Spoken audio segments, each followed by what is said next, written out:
Hello అందరికీ welcome to my channel. ఈరోజు వీడియోలో పండగలప్పుడు చేసే కమ్మనైన ప్రసాదం కొబ్బరన్నాన్ని ఎలా చేసుకోవాలో చూపించబోతున్నాను.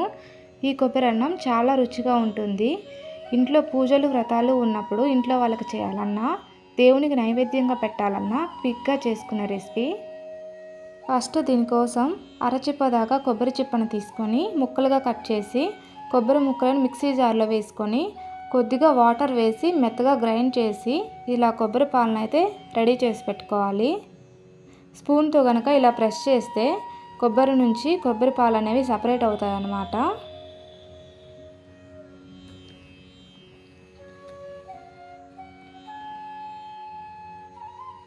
ఇప్పుడు ఒక కుక్కర్ గిన్నె తీసుకొని 1 కప్పు దాకా బియ్యాన్ని తీసుకోవాలి. బియ్యాన్ని శుభ్రంగా వాష్ చేసిన తర్వాత ఏ కప్తో అయితే రైస్ తీసుకున్నామో అదే కప్పుతో 2 కప్పుల దాకా కొబ్బరి పాలను వేసుకోవాలి.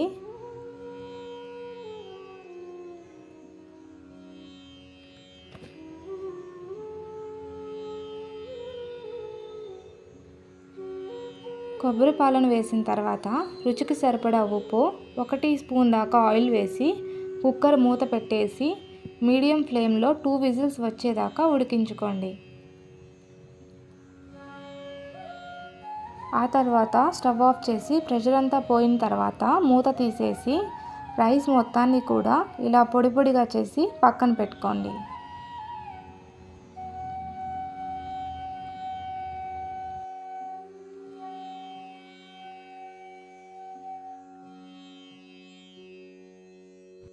ఇప్పుడు స్టవ్ వెలిగించి కడాయి పెట్టుకొని 2 టేబుల్ స్పూన్ దాకా నెయ్యి వేసి నెయ్యి కరిగిన తర్వాత 1 టీ స్పూన్ దాకా పచ్చిశనగపప్పు, 1 టీ స్పూన్ దాకా మినపప్పు, 1/2 టీ స్పూన్ జీలకర్ర, 2 ఎండుమిర్చి వేసి దోరగా ఫ్రై చేయండి.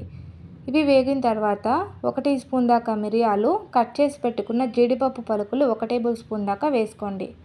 వీటితో పాటు సన్నగా చీల్చి పెట్టుకున్న 4 పచ్చిమిర్చి, 2 రెమ్మల పచ్చి కరివేపాకు, 1/2 టీ స్పూన్ దాకా ఇంగువ, 1/2 కప్పు పచ్చి కొబ్బరి తురుము వేసి 1 నిమిషం పాటు పచ్చి వాసన పోయేదాకా వేయించుకోండి.